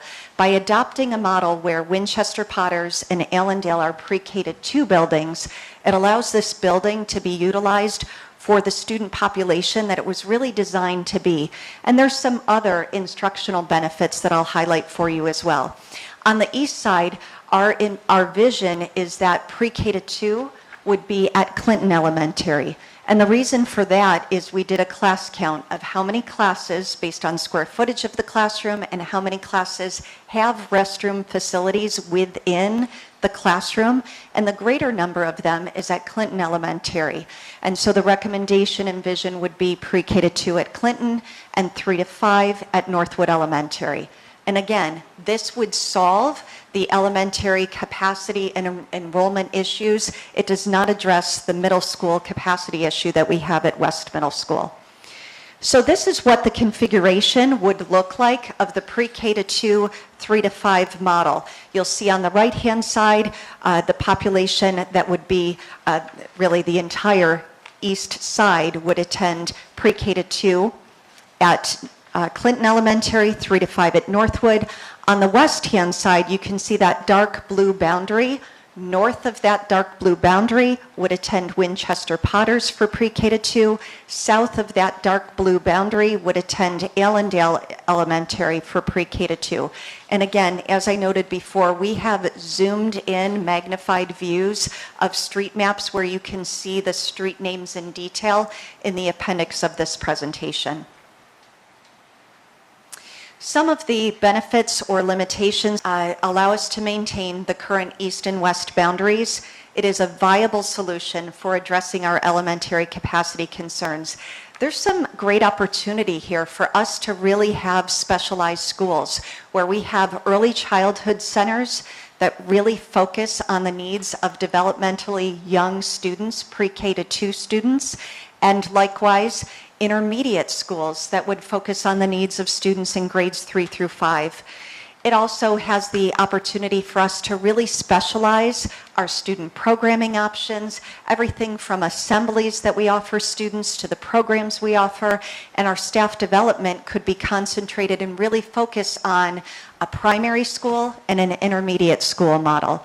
And lastly, and I would say least important, is it does provide an economy of scale for more balanced class sizes long term. We are not doing this as a money-saving measure. However, when you have a very small school where the difference between 3 sections of third grade or 2 sections of third grade dramatically changes your class size, you don't have that benefit of economy of scale. By having a larger pre-K to 2 building, it allows you to more balance your class sizes and not have such peaks and valleys across the district. And if you look at our class sizes right now, they're not equitable. If you compare the class sizes at Clinton to the class sizes of some other schools, they're not equitable. This would allow us to bring equity in a greater way to our class sizes. A limitation, though, is it would be an additional transition for our students. Students would start in one primary building for pre-K to 2 and then switch schools to a 3 through 5 intermediate school. They, of course, would be doing it with their entire student body, all of their friends as a cohort, but that is something that we need to be aware of. There is substantial disruption for both students and staff. Some of our staff, take this building, for example, who are teaching kindergarten here at West Elementary. If there is no more kindergarten at West Elementary, teachers and staff might change buildings or change grade levels, so there would be more logistical planning for us to accommodate. And I think in doing so, we would need the time to be able to do that well and to do that right. So my recommendation for September of 2026 is that we move forward with elementary base redistricting option 1 for September of 2026. It is reasonable for us to do this and to do this well to alleviate the immediate class size issues and concerns that we have primarily at Clinton and at Allendale. But we don't stop here. This would be, I think, a short-term solution for us. I have additional steps that I'd like to recommend, but this would be recommended for September of 26. If the board supports this recommendation, from January of 26 through September, we really focus on transitional supports for those students who would be changing schools to ensure that we are giving them opportunities to be supported, to get to be oriented and get to know their new school and the faculty and staff within that. So we want that time to do that right and provide appropriate supports to our students who would be looking at a shift in their schools. But this, as I said, elementary base redistricting for September of 26 solves our elementary enrollment issues alone. It is not a solution for West Middle School or for our entire district facility needs. And so we can't stop here. Step 1 would be elementary base redistricting for September of 2026. And then I want to share with you what I'm recommending as long-term solutions that would be phased in over a number of years. But to be clear, elementary base redistricting is the recommendation being put forth to the board that the board will have the opportunity to vote on November 18th. When it comes to our other facilities and wise planning and thoughtful care that we need to put into this, we do need to be thoughtful about the future of the Winchester Academy. That entire building is currently leased to BOCES. BOCES will decrease their reliance on this building come the fall of 2027 when they open their expansion site. That is a facility that's located at the corner of Dick Road and Weldon Avenue. It was a former mortgage bank call center, and BOCES has taken over that entire facility. It will be open for students in the fall of 2027. So they will be moving a substantial amount of programming out of the Winchester Academy, leaving us with the question of what is the best use long-term for the Winchester Academy. I will note BOCES still wants to utilize some classrooms, but certainly not to the scope and magnitude that they have right now. Our Ebenezer building at 900 Mill Road currently hosts some of our central offices. We need a long-term plan for that building, and I'll tell you a little bit more why coming up. And then the former East Elementary School, that wing on the campus of East Middle School, it also currently hosts some of our central offices. Our central offices are not centralized. They are currently in 3 different locations, which leads to some challenges. Our Buildings and Grounds Department, some are located at the Ebenezer Building, some are located in a facility on Potters Road on the property of the Winchester Potter School, and our transportation facility. Our building condition survey that we received a few months ago reflects over $10 million in needed repairs in the next 5 years to that transportation facility. It's on the campus of West Senior. It is landlocked, and it's inadequate space for us to expand our bus fleet, which really makes us reliant on contracted bus services. Our Ebenezer building at 900 Mill Road is a former school. It once hosted our Alternative Learning Center, but in recent years it has been occupied by adults only, and no students have been in that building. Since it is not a student-occupied building, we get no state aid on any capital improvements or improvements done to that building. The building condition survey indicates that we will need more than $20 million in needed repairs in the next 5 years in this facility. Our family supports are not centralized either. We have central registration in one location, a district social worker in a different location, and our clothing closet here at the Ebenezer building, which is very tight, landlocked. There is not much parking for anyone who comes to access this clothing closet. So there are some better options for us to explore. I wanted to share these pictures of with you. These are pictures of the Ebenezer second floor ceiling. We regularly have leaks in the ceiling. You'll see that there's a hose attached to the roof that is draining into a bucket. No exaggeration, 10 feet next to it is where we house the district's network infrastructure. The district's server and infrastructure for our entire technology for our district is housed in the oldest, most ill-repaired district building. This is not a wise long-term solution for us. We will get no state aid back if we were to invest substantial money, the money that's needed in the Ebenezer building. That would fall solely on our taxpayers and the district's local funds that we have, because the state will not give us state aid reimbursement on a building that's not student occupied. So this is how we're currently using the building. You can see that there's a number of offices that are housed there. The recommendation is that we sell the Ebenezer building. We have the space and the capacity in our district to move the offices that are currently in this building and to relocate our server room to a facility that is either a student-occupied facility or a facility that is in much better condition than where we currently hold these offices and our district server room. By selling the Ebenezer building, it would eliminate ongoing maintenance of that building. We right now have a custodial there. We're doing snow removal, utilities, all of those things that entail when you have another property that you're responsible for. And by selling this building, we can invest the proceeds to alleviate future capital improvement projects and take care of that local share for our taxpayers, or invest in our other schools, our remaining schools that we have. Our Winchester Academy, they will be decreasing their use of this building come fall of 2027. The recommendation for future use of the Winchester Academy is that we use this facility to open a comprehensive family support center, which would host our Director of Pupil Personnel Services and our central registration offices, our district social worker, a clothing closet. As you may know, we have been trying to launch a Boys and Girls Club in West Seneca. This could be a beautiful host facility for a Boys and Girls Club where there is a gymnasium, a cafeteria, an auditorium, structures available that would support a Boys and Girls Club.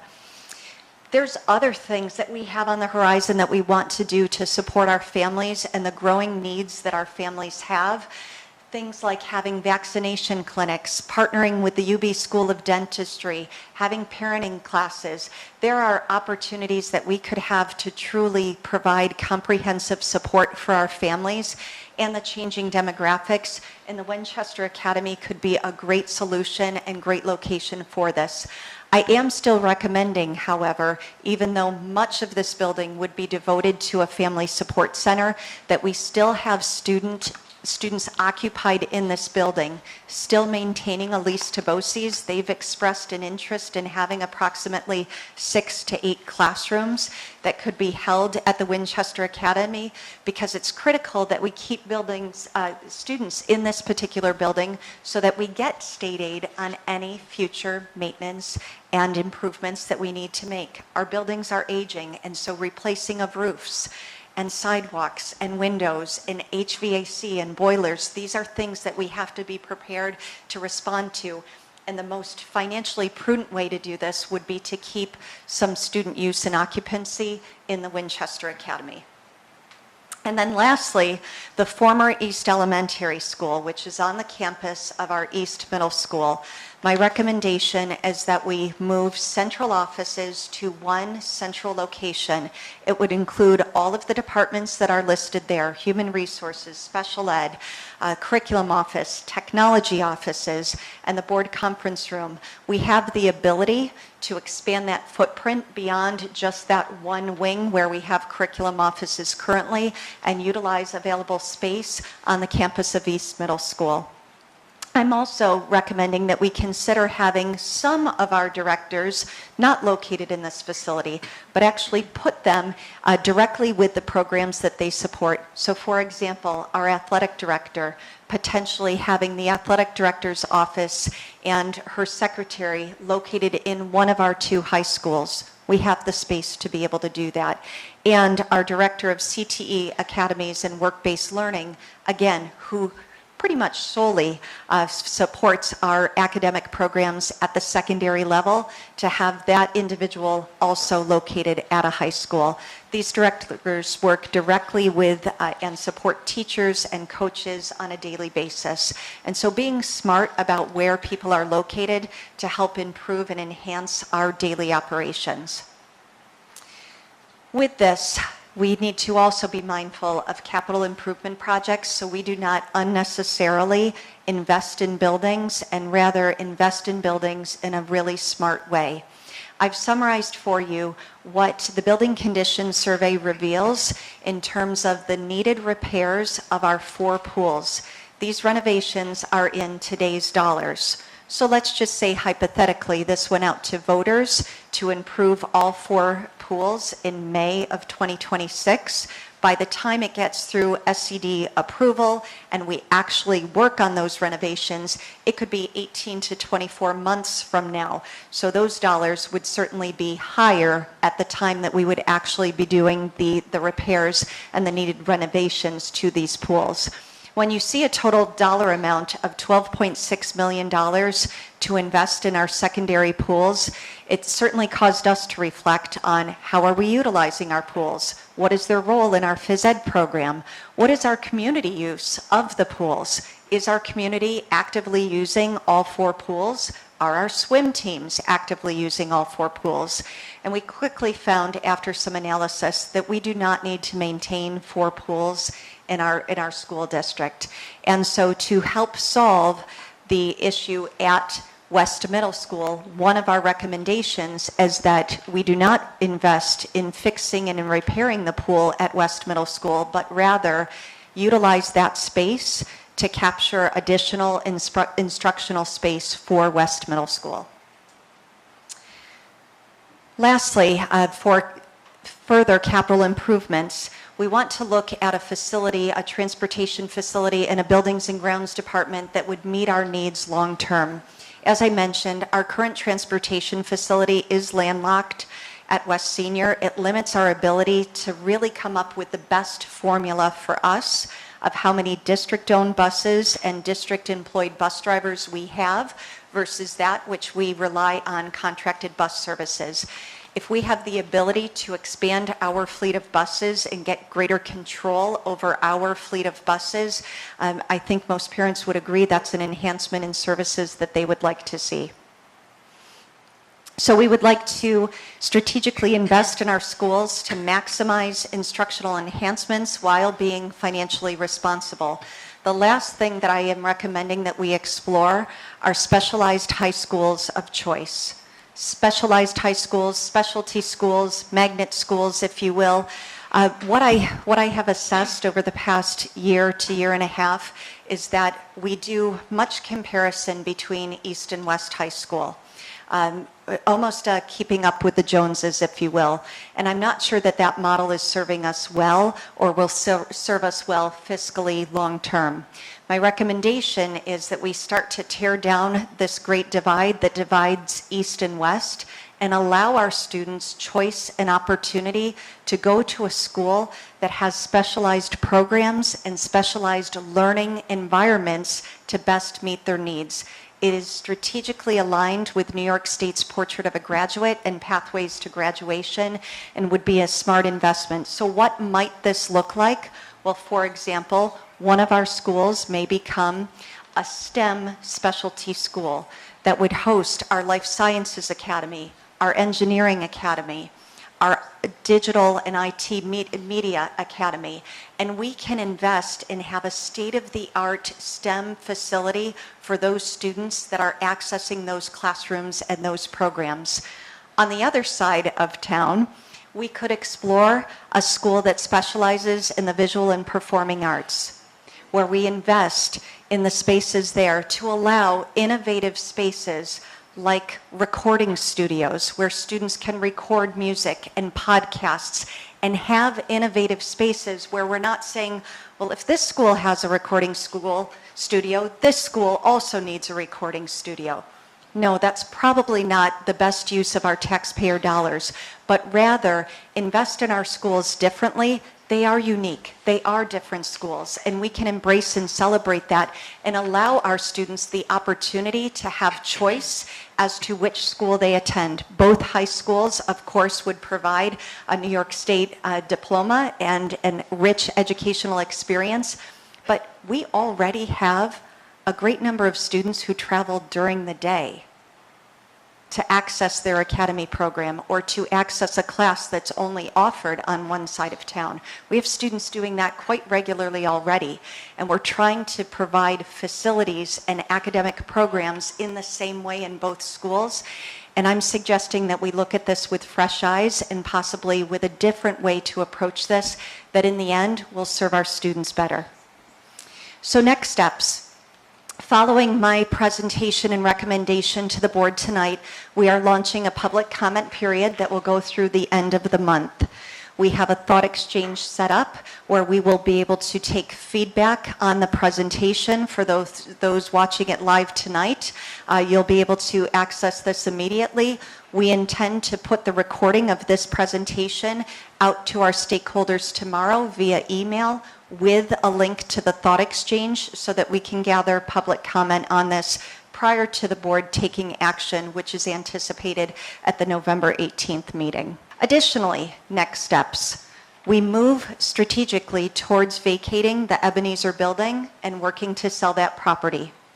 We move strategically to open a family support center to serve our families that would be located at the Winchester Academy with a launch date and an opening date targeted for the fall of 2027, which coincides with BOCES vacating that building.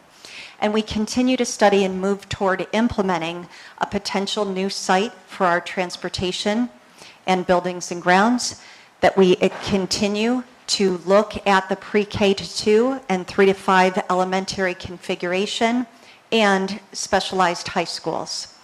So with that, I'm recommending that we do not approach this as a one and done, that we approach this rather as a phase-in process that's going to serve us well long term, with the first step going into effect fall of 2026, which would be elementary base redistricting. That left-hand column, that is what I'm recommending the board take action on November 18th, so that we then have time to adequately plan and prepare and to help support any of our students who are transitioning. That is phase one that would go into effect fall of 2026. Longer term, we start moving to the pieces of this long-range facility plan, where in September of 2027 is when we reclaim Winchester and open our Family Support Center. We're looking at that point to move out of the Ebenezer building and sell the Ebenezer building, and to move our central offices onto the campus of East Middle School in the former East Elementary School. And then long-range planning beyond that, September of 2028 and beyond, would be us implementing the elementary reconfiguration of pre-K to 2 and 3 to 5 elementary schools, and the middle school renovations to create capacity specifically at West Middle School. And that, people who were passionate about us not disrupting the east and west boundary, that is going to take the support of our community. And I think that our elected board trustees and I want to be responsive to the voice of the community. But if the community does not want the east and west boundary disrupted, we need to come up with solutions for capacity at West Middle School. And my recommendation is that we utilize the current pool to garner additional classroom instructional spaces. So in the presentation that will be made available on our website, and as I mentioned, we are going to put this out through an email to all families, you will see appendixes which have detailed street maps where you can see street names in zoomed in, magnified ways, so that we're very clear and transparent in the neighborhoods that we are considering being impacted by this. So with that, I'd like to first offer and entertain any feedback, questions that the Board of Education may have. Thank you. I think we could definitely tell you guys put a lot of time and energy into that. So I think if we get rid of the east-west divide, I think it would start earlier, middle school time. In Tony Day's presentation, he told us everyone could fit at the east middle building, so if that's the route the district wishes to move forward, I think it would make more sense to have the kids all combine then, and then they can choose which high school they want to go to. And my next biggest concern is, and it's not a shot at anybody in the district, it's just transportation, because now if you're giving kids the opportunity to go to whichever school they want to, we know we've had some issues with who we contract through, and we still continue to have those issues. So I just feel it's going to cause a big headache once we get to the transportation part. If I can just respond first to the utilization of the East Middle School campus, you're absolutely right. Tony Day and his facilitation and study did indicate that we could house all middle schoolers on the campus at East Middle School.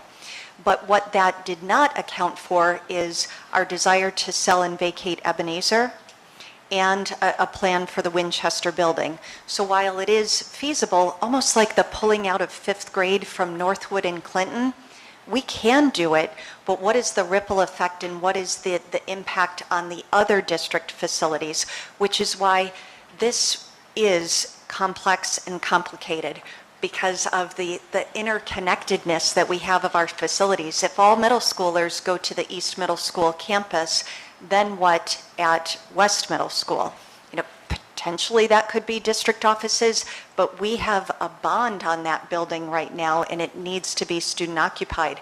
A bond meaning we did capital improvement projects on the West Middle School facility where we added the music classrooms. And so that's not a recommendation that I would be able to support or make, because financially we would get no state aid back on that building if we were to vacate that building.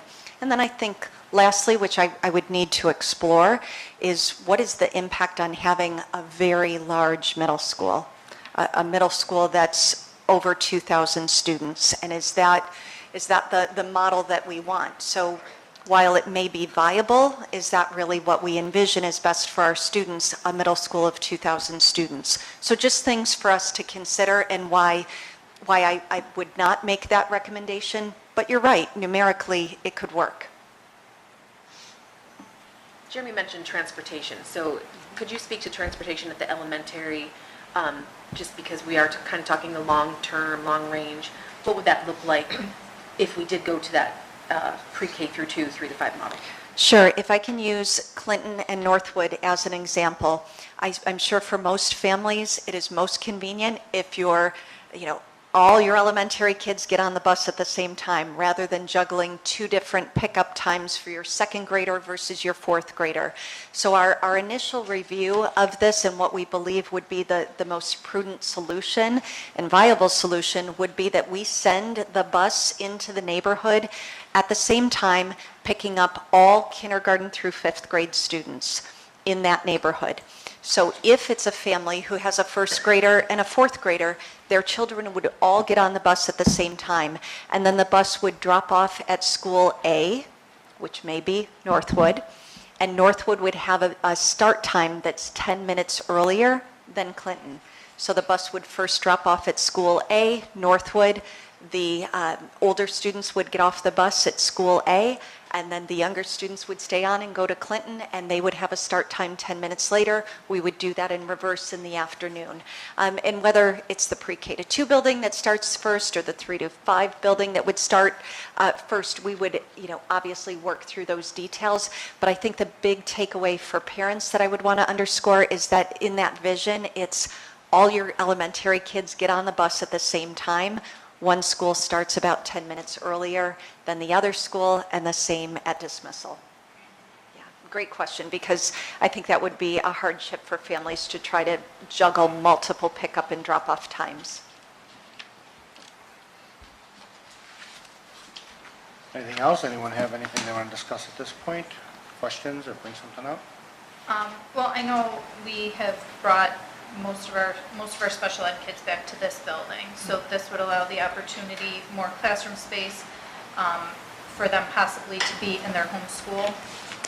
So in our model, what we've accounted for is space and capacity to house either pre-kindergarten or to house special education classes. We want that space and capacity in all of our schools so that we can then say to Jackie Fowler and the special ed team, what is the best configuration model and use so our students have a continuum and that we're not disrupting our students who truly need the most support. We should be giving them the greatest amount of support with the fewest number of transitions.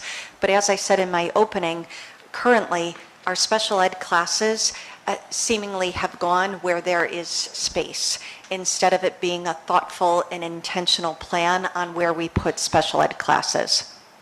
And just can you touch a little bit more on the filling in or repurposing of the pools and what the findings were from the athletic director as far as pool use and why we go that route? Sure. If you live with a middle schooler, high schooler, you might know how much they love swim in phys ed class. Students avoid it. We get doctor's notes with all kinds of excuses as to why a child can't go in the pool. And I think we can empathize with that. Middle schoolers, high schoolers are dealing with body image issues, and they just are averse to swimming. Unless you're a swimmer, most middle schoolers and high schoolers are averse to going in the pool. So much so that New York State has made it where it is not a mandated part of the PE curriculum. What we've also found is if students don't know how to swim by middle school or high school, they are incredibly embarrassed with their peers and avoid it for that reason. It is not part of the New York State curriculum, so it's not mandated that we teach swim in middle school or high school. Our use and our analysis of both the use by our swim athletes and the community use, when we look at Mommy and Me Swim and Learn to Swim programs, we can still serve the needs of our students and our community if we maintain 2 pools. So the recommendation would be to eliminate and fill in 2 of our pools, repurpose those instructional spaces, and maintain and invest through a capital improvement project 2 of the other pools. So we would go from 4 pools to 2 pools. The slide that I shared with you just showed the $12.1 million in capital improvement projects. However, please please keep in mind that maintaining a pool is incredibly costly. The ongoing heating expenses, chlorine expenses, we have to have 2 adults with eyes on the pool at all times, which means a pool monitor or 2 phys ed teachers.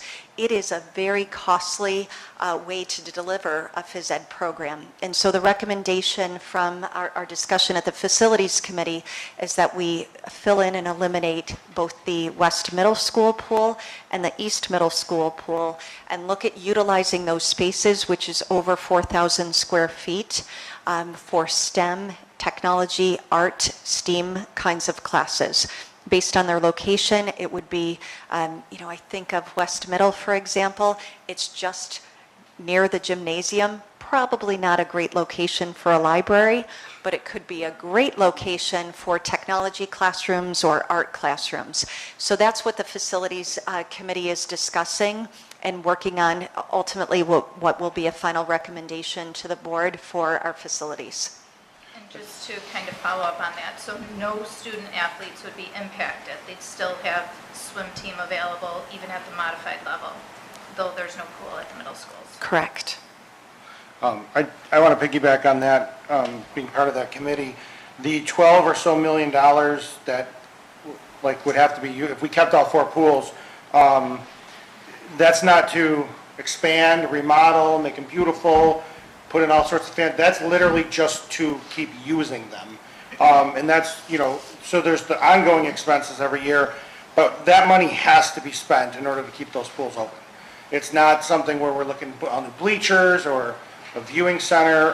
It's literally just to keep the pools open. And again, by the time we get the project going, it would be well over $12 million, not to mention the yearly costs. And I don't know what we talked about as far as what it costs every year to maintain the pools. But if the programming is during the day not used much, I personally don't think it's a great investment. But I think the math is it's You said over 10 grand over, in just chlorine. yeah, and the labor and the machines and the pool covers, and so I just, I know you say we're closing a pool and people get all, but we still have the pools, and then we can fix the pools that we are using a little more wisely. And I know there's other ways to do that too, through the other ways we fund stuff too, not just capital improvements. Capital outlay projects. Yeah. As I know, a long time ago, there was touring the pools. They were in bad shape 10 years ago. And we've maintained them, but, I think there's safety equipment in there that's going to be not well soon and rust. And so I think I'd rather have 2 good pools than 4 not mediocre. Great pools, mediocre, and we're still spending the same amount of money. And if our athletics and our community ed department and the swim, if they see it's viable, I support it. I don't believe any of my kids have taken a full thing of swim class anytime in the past, so they found ways out of it. Thank you so much for such a thoughtful presentation, for you and your staff to put a lot of time and effort into this, and I really appreciate it. A couple of questions. So could you talk a little bit about the timing, the timeline that you have on that slide where it talks about the different phases? What would it take to get us to the longer range plan from a timing perspective for some of the capital projects for closing the pools? And then the second part of the question is, have we thought about what we're going to do from a capacity perspective to alleviate some of the capacity at West Middle in the interim? I know we talked about teaming. I know the year just started too, so I'm not sure if we have any insight into the impact of that, but would love your thoughts. Absolutely. I'll put the slide back up just so we can reference it in conversation if that's helpful. Something that Mr. Keene, principal at West Middle, has done is really analyzed his schedule as much as possible. He made some shifts to the lunch periods this year, thereby eliminating a lunch period to give him greater flexibility within the schedule. I feel like he's done the very best he can. So that reduced the number of teachers that have to travel and do not have a designated classroom. So we've done, to the greatest extent possible in the current footprint that we have, he has employed some scheduling strategies. The reason why I've got September of 2029 and beyond, for example, the middle school renovations to create capacity specifically at West Middle, is that's the earliest date that I would really anticipate, potentially September of 28, that we would be able to have the capacity realized through filling in of the pool. Because keep in mind, this would have to go out to the voters potentially this May. Then we're subject to getting our final architectural renderings. Then those architectural renderings go to New York State Department of Ed. They have to approve our plan of how we want to utilize this, and we need that approval process to ensure we'll get state aid reimbursement. That slows things down a bit. And so we would, even if the voters approve it in May of 2026, we would not be doing the work summer of 2026. We would be starting that work summer of 2027. And then it will really be reliant on timeline, the ability for us to do that work. How quickly can that work be done? Can it be done in one summer? Are we looking at it being done over multiple years? I think it's safe to convey September of 2029, possibility that it could be September of 2028. Thank you. And what I was getting at was the timing in terms of the vote and Yes. the logistics of what you just described. Thank you for explaining that. Absolutely. I do have another couple questions. As far as the QR code for public comment, where will that be for everybody to access? Is it going to be put out on social media, on the website, email? So we plan to blast it out there as much as possible. We will be sending, once we have the recording of the presentation done, we have the ability to push out an email to all of our parents, to our faculty, to staff. We also took in anyone in the community who may not have students attending our schools. We invited the community. They had the ability to sign up for our email alerts. So community members who don't have a school-age child can also access that information. So we intend to push that out. We will make it available on social media and on our website as well. And as far as public comment, are you looking for public comment on the long-range plan, or right now just phase one for September 26? What is, I didn't look at the QR. That's okay. Phase 1, September 26, is really what we're specifically looking for feedback for, because that's what the board would be voting on November 18th. However, it is a thought exchange, so it allows you to give feedback in an open-ended question way, and the open-ended question is referencing the long-range facilities plan. Thank you. Absolutely. I just want to address the bus garage. So I know we talked about the Ebenezer building, and any work done there is not state aidable because there's no children there. We don't really have many children that attend the bus garage, actually, but transportation is state aidable, correct? We get transportation aid. Okay. Yes. So that building, again, the tour we did, I believe, was it Frontier School where we went? We went to Lakeshore. Lakeshore, sorry. Somewhere south of here. So we went to Lakeshore and toured with the electric buses. The layout that they had was amazing. I don't know that we could fit a single electric bus on that property that we have, the way it's configured and everything. I know that's what you guys are looking at. The state mandate maybe might be changed. The timeline might be changed. I don't see it going away.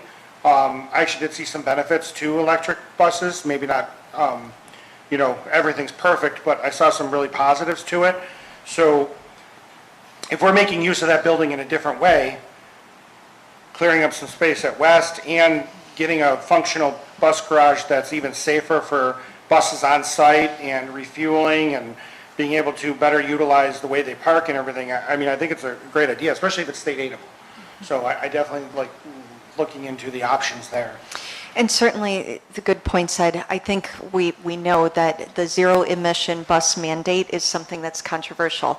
People are for it, people are against it. The state may delay that timeline. However, something that I don't think is controversial based on the feedback that I've received is that our families prefer West Seneca buses with West Seneca drivers. And so right now, being that we are landlocked at West Senior, We don't have the space and the capacity to service more buses in a maintenance and mechanic type of sense. We are landlocked in terms of parking of buses, the parking of all of the bus drivers. We have over 100 employees that come to that facility every day as mechanics, as bus drivers, as bus attendants, as dispatch in the office. So to have a facility that can accommodate 100+ employees and our fleet of buses, we cannot grow where we are right now. And so if that is, again, the will of our community, that we expand our ability to have more West Seneca owned and operated buses, I think utilizing this as an opportunity, why invest in it? Our building condition survey indicates we need to invest $10 million into that facility in the next 5 years to maintain the health, safety, and functionality. Why invest in a landlocked facility? I don't think that's prudent for us long term. Where would we think about moving the transportation department to? So there's opportunities that we have been exploring. They're still in the very initial and early stages, so I won't be able to speak about them in detail. But there are opportunities and properties that we have been exploring that may be viable solutions for us to have a larger piece of space in more of an industrial setting that could accommodate a transportation facility. We've also done some research on neighboring districts. Lancaster, for example, built a new transportation facility. So we've been reaching out to neighboring districts to learn about their process and what that looked like. Lessons learned as they went through that process. So it's something that is in the very initial stages of us exploring, but I think long term, it's something that we have to seriously consider. Are there any ideas of what we would do, like with the old, like if we move the transportation building, what would be done with the current building? So we'd have to come up with a solution for the current building. Is it in such ill repair? Great questions, by the way. I'm so impressed with our students. It's in such ill repair that I think we really have to ask the question, is it worth utilizing by our district in any way? You know, an initial conversation was, should our buildings and grounds department go there? But if it's occupied by our employees, we have to ensure that it's a safe place, and it would require some work for us to continue to utilize that. But I do know, particularly when we host large events at West Senior, we can utilize overflow parking and spaces, the proximity of the bus garage parking lot where mainly our employees park would be usable by West Senior when they host large gatherings there on campus.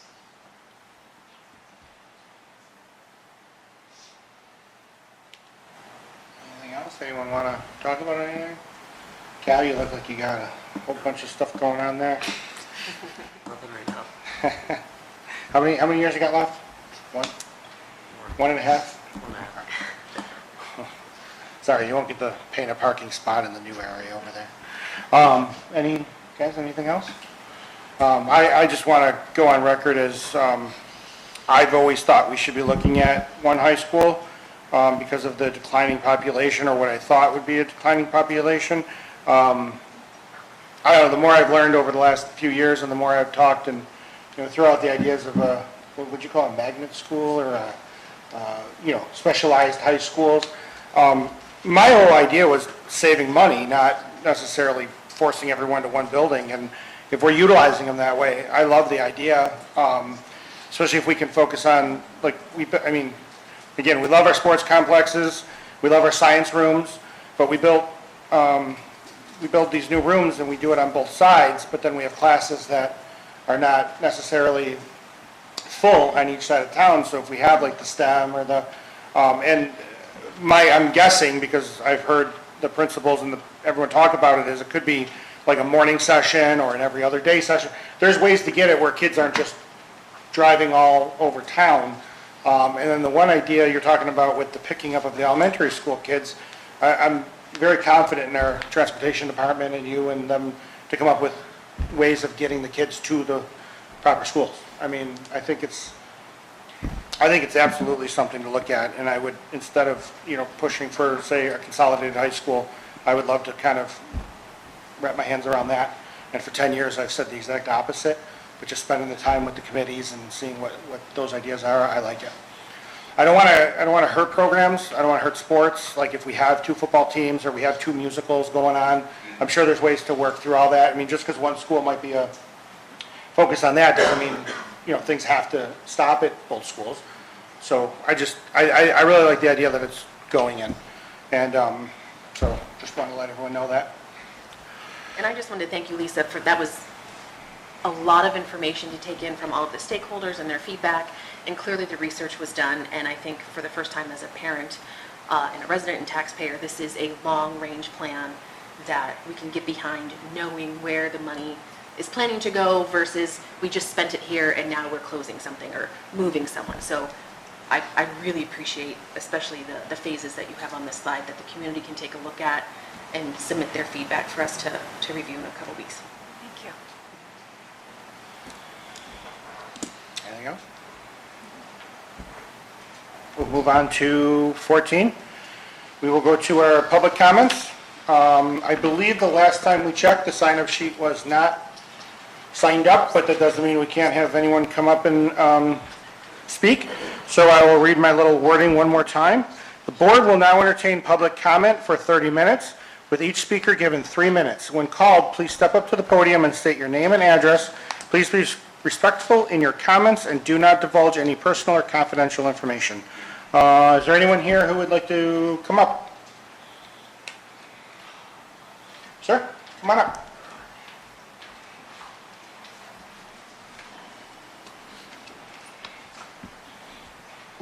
Thank you, sir.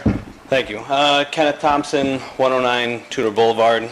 That's some personal information, though. So, a couple of things. I really don't want to be up here talking. I do think some better thought has gone into this recently, which I can appreciate. But just a couple quick things. I wanted to make sure my voice was heard, and it will continue to be heard as we have these surveys that go out. The biggest thing is my kids and other kids are going to see 3 schools from K to 5. That's a lot of disruption. So they're going to go to Allendale, let's say, Winchester Potters, and then West L. That is a lot of disruption, and that's not, I can't foresee that being what a lot of people want when they think about these plans, especially that short-term plan. The rest of it, I can get behind, long-term plan, I love that. Like, that makes sense to me. But as far as my kids going to 3 different schools with different issues, let's say, or everybody else that's out there that's not here, that can't voice their concerns right now, that's what concerns me. By the chart that's out there available to us, automatically that redistricting puts Winchester Potters over capacity by 13, while Allendale, from what I saw, would be, it's over 3 now. Now, I know there's another school involved in this too as well, and that might go into that, but I just don't get short-term plan for what? Like, is that squeeze really worth it? When we're thinking about long-term stuff and we have an actionable plan that we can use for the future, like, what's the point? I just don't get it. I'm not sure why the effort's going into something for 1 year and then we're going to move to the other one. Stick with the long-term plan. What we think is going to work long-term, that makes sense. The high school choice thing, I guess I'll voice my opinion on that too really quick, is that if you give them all a choice and they choose one school, what's the plan? We've tried this before, from what I know. Other districts have tried it. Some work, some don't. So at least, I mean, when you do the research into this, look into those things, which I'm sure you will. But yeah, I just have that concern. I think it's great to specialize in something, but like, okay, well, now what if everybody wants to go to one school? So, and then lastly, the QR code. We're going to do as much as possible. The only thing I didn't hear you say that you're going to do is you're going to put it in every folder in the school district. We put a lot of things that go home with kids. I see it every day, 8.5 by 11 flyers, half pages, quarter pages, whatever. You're telling me that this decision isn't important to put in every folder? I 100% disagree with that. And I appreciate you letting me speak. Thank you. Thank you for coming out. I wrote everything down. Anyone else have anything? Obviously, everyone watching at home too, you know how to do the scan. I think you know how to scan a code. Can you just tell them in case they don't? I don't have any idea. What would we do? So like, should if someone like not someone know like me, how? I do mean, let's be honest, like, we want feedback, so you Yeah. take a picture of it on your smartphone, and it'll bring up a link, you tap the link, it'll take you to the site. I don't want to assume that everyone knows how to do that. I don't. There's also a hyperlink in So the you- slides that you can Perfect. click on. Thank you. Okay. And there will also be the hyperlink, which you can, embedded in the email, that you can just click on that hyperlink to take you to it. Thank you. My wife will get me there. That'll be good. Anything else, with closed public comment? Anyone, so we'll check with the board one more time on this? Okay, great. Thank you. We will move on to our executive session if obviously the board approves to go into executive. I'll let the public know that we're going to go to executive probably if the board approves the vote here. And when we come back, we will not be conducting any more voting or public business on the matter. So again, thank you everyone for coming out. Please get the voice out. And if I can have a motion to go into executive, please. The board, I'll second it. well, first, second, all in favor? Aye. Anyone opposed? Okay, so the board will now entertain, I'm sorry. We're going to go into executive session to discuss contract negotiations. Thank you.